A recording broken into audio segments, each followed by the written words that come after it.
In Texas, we've seen a lot of population growth, a lot of people moving from other states here. How has that affected our property valuations and just taxes, our property taxes? Huge market demand, ultimately, and it's driving up prices.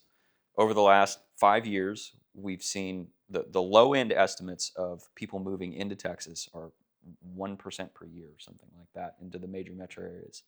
DFW, for instance, had about 8 million people in the last couple of years, and those estimates are significantly higher. It's one of the more desirable areas that people are moving to. And so rather than 1%, it's been closer to 2%, and that's trending upward over the last few years as well.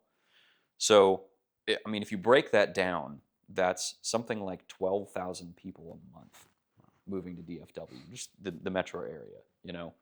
And there aren't that many new units, housing units of either apartments or homes or whatever being built. Now, you've got some people leaving, that sort of thing as well, moving out to like secondary markets and that sort of thing.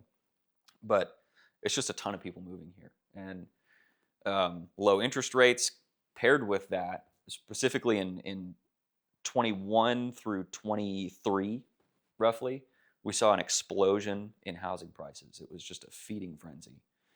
So we saw a lot of the desirable areas in Texas have legitimate market value increases on properties of 30, 40, 50%.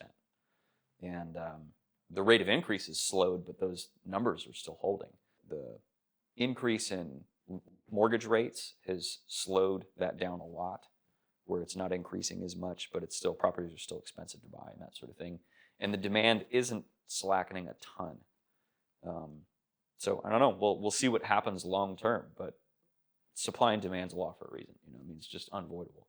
If you got a bunch of people moving in and they need places to live, and you're not expanding the number of places to live, then there's going to be a price escalation. And because property taxes are what's called ad valorem, which means levied on value, property taxes have gone up. The homestead cap is working properly for a lot of people, whoever has that exemption. The property tax relief bill that was passed in 23 introduced the circuit breaker.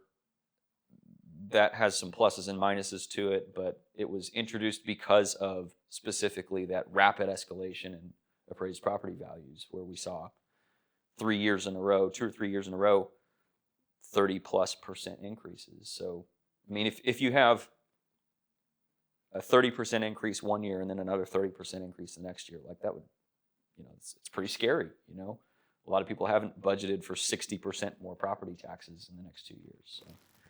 So, it's a lot of inputs and outputs to that, but, that's kind of the state of things.